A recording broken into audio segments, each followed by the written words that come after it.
मेरे सभी व्यूअर्स को जय श्री सीताराम। एक बार फिर आप सभी का स्वागत है आपके अपने चैनल बावड़ी वाले बालाजी में। हमारी एक टॉपिक स्प्रिट गाइड पर हमारी बात चल रही थी। तो पिछले वीडियो में मैंने आप सभी को बताया था कि स्प्रिट गाइड कौन होते हैं, किस तरह से हमारे लिए काम करते हैं। इसी सीरीज़ को हम आगे बढ़ाएंगे। तो पिछले वीडियो में हमने जाना था कि एक व्यक्ति के कई स्प्रिट गाइड हो सकते हैं। 3-4 जन्मों तक एक ही स्प्रिट गाइड एक व्यक्ति के लिए कार्य कर सकते हैं।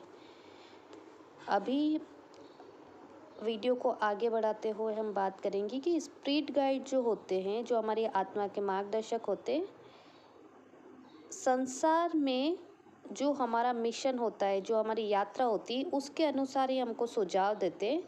आध्यात्मिक विकास के लिए वो कुछ नहीं करते।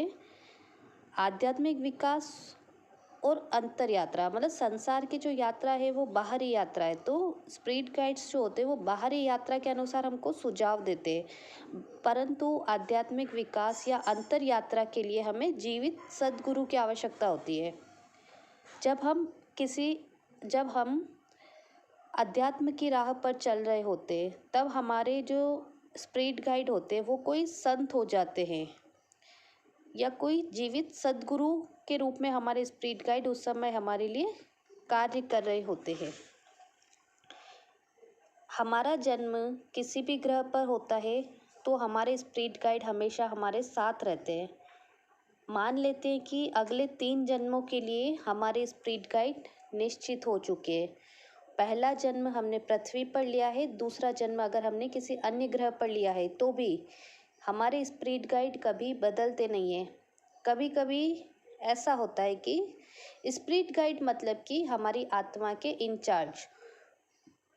कभी कभी ऐसा होता है कि स्पिरिट गाइड देखते हैं कि जिस आत्मा के या जिस व्यक्ति के वह इंचार्ज है, संसार में उसे अपना मिशन पूरा करने में बड़ी कठिनाई आ रही है, बहुत ज़्यादा संघर्ष का सामना करना पड़ रहा है। तो वही स्पिरिट गाइड उस आत्मा के या उस व्यक्ति के सगे संबंधियों के रूप में, जैसे कि पुत्र के, भाई के रूप में जन्म ले लेता है। और तब तक वह स्पिरिट गाइड उस व्यक्ति का या उस आत्मा का साथ देते हैं तब तक कि वो अपनी कठिनाइयों से पार ना पा ले। आपने देखा होगा कुछ लोग, कुछ व्यक्ति आपके जीवन में सिर्फ एक निश्चित समय के लिए ही आते हैं। जैसे कि कभी आपके संघर्ष के समय में कोई आपका साथ देता है, बट जब आपका सुख का समय आता है तब वह आपके साथ नहीं होते। तो ये स्पिरिट गाइड ही होते हैं जो आपके संघर्ष के समय में आपके साथ रहते हैं। जैसे ही आपका समय बदलता है वो चले जाते हैं। जो स्पिरिट गाइड होते हैं वो जीवन में ही नहीं, जीवन के बाद भी, अर्थात मृत्यु के समय, मृत्यु के बाद, आत्मलोक में या जन्म लेने में या जितने भी मिशन तक उनकी जिम्मेदारी है वह पूरे समय हमारे साथ रहते हैं। मृत्यु के समय भी वह हमारे साथ रहते हैं और सुकून देने की कोशिश करते हैं, जिससे कि आत्मा आसानी से शरीर का त्याग कर सके। मृत्यु के बाद जो सूक्ष्म शरीर होता है उनका आत्मलोक में वो स्पिरिट गाइड आत्मीय वातावरण में स्वागत करते हैं और आत्मलोक लेकर जाते हैं। और जो स्पिरिट गाइड होते हैं वह उस आत्मा के पूरे जीवन में जो भी उस आत्मा ने किया उसका पुनर्अवलोकन करवाते हैं। प्रेमपूर्ण ढंग से गलतियाँ बताते हैं। वह सबक से भटकने की बातें उस आत्मा को फिर से बताई जाती है अपने स्पिरिट गाइड के द्वारा। जब वह व्यक्ति चाहे उसे पूरी आराम करने की स्वतंत्रता भी स्पिरिट गाइड के माध्यम से दी जाती है। यहाँ आराम करने का अर्थ ये है कि क्या वह आत्मा दोबारा फिर से जन्म लेना चाहती है या कुछ समय के बाद में जन्म लेना चाहती है। अगर वह आत्मा कुछ समय के बाद में जन्म लेना चाहती है तो इसको हम कहेंगे कि आराम करने की स्वतंत्रता यहाँ पे स्पिरिट गाइड दे रहे हैं। और अगर आत्मा तुरंत ही जन्म लेना चाहती है तो भी जन्म लेने में उस आत्मा की स्पिरिट गाइड मदद करते हैं, क्योंकि यहाँ पर जन्म महत्वपूर्ण नहीं होता है, मिशन महत्वपूर्ण होता है। इसलिए जब तक मिशन पूरा नहीं होता, चाहे वो 1 जन्म हो चाहे वो 10 जन्म हो, स्पिरिट गाइड हमेशा साथ रहते हैं। बहुत सारी रिसर्च में यह बात भी स्पष्ट हुई है कि हम पृथ्वीवासियों को गाइड करने के लिए, जो भी हमारे स्पिरिट गाइड हैं, उनको गाइड करने के लिए भी उनसे और अधिक विकसित या उनके वरिष्ठ स्पिरिट गाइड हैं, जो समय समय पर उनको सुझाव देते रहते हैं। हम सीधे उनकी भाषा को नहीं समझ सकते, या वे हमारी भाषा को डायरेक्ट नहीं समझ सकते। एक मध्यस्थ की ज़रूरत होती है, जो कि हमारे स्पिरिट गाइड होते हैं। मान लेते हैं कि एक व्यक्ति अपने तय समय से अपने मिशन को जल्दी पूरा कर लेता है, या व्यक्ति संसार से एकदम अंतर यात्रा में चल पड़ता है। मतलब कि भौतिक जीवन जीते जीते एकदम से मनुष्य होता है कि अपने भीतर उतरना शुरू कर देता है, अध्यात्म की राह पे चलना शुरू कर देता है, योग या ध्यान के माध्यम से ब्रह्मांड के रहस्यों को जानना शुरू कर देता है। तो जब व्यक्ति संसार से एकदम अंतर यात्रा पर चल पड़ता है, जो कि उसके आकाशिक रिकॉर्ड में नहीं था, तब क्या होता है कि हमारे जो स्पिरिट गाइड होते हैं वो अपने सीनियर स्पिरिट गाइड से सुझाव लेते हैं कि ऐसे हालात में क्या करना चाहिए।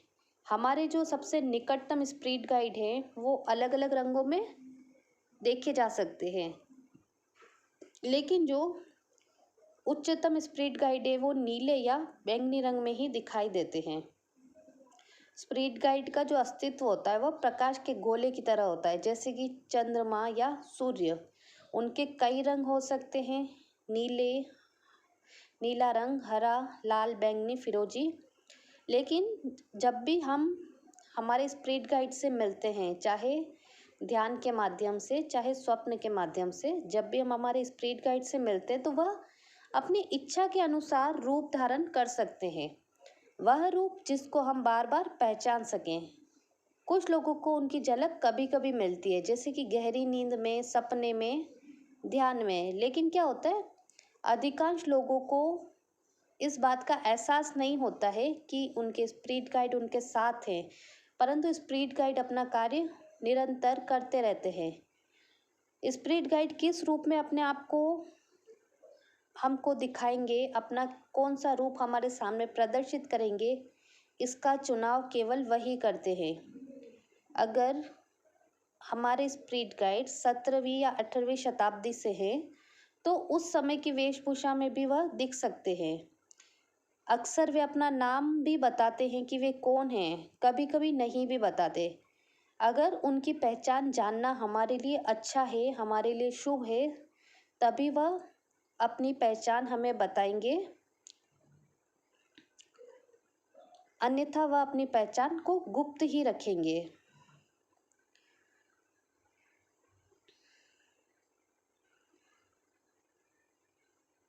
बाकी हमें सिर्फ उन्हें उनकी झलक से या उनके रूप से ही पहचानना होता है। तो आज हमने बात की है स्पिरिट गाइड के बारे में कि वो किस तरह दिखते हैं, किस तरह हम पहचान सकते हैं। कोई एक सपना बार बार आपको दिखता है, कोई एक रूप आपको बार बार दिखता है, कोई भी चीज़ बार बार आपके जीवन में रिपीट हो रही है, तो इसको आप अपने स्पिरिट गाइड का संदेश मानकर उसको अपने जीवन में अप्लाई कर सकते हैं, या आप उनसे बात करने की कोशिश कर सकते हैं कि वो आपको क्या बताना चाह रहे हैं, क्या आपको मैसेज देना चाह रहे हैं।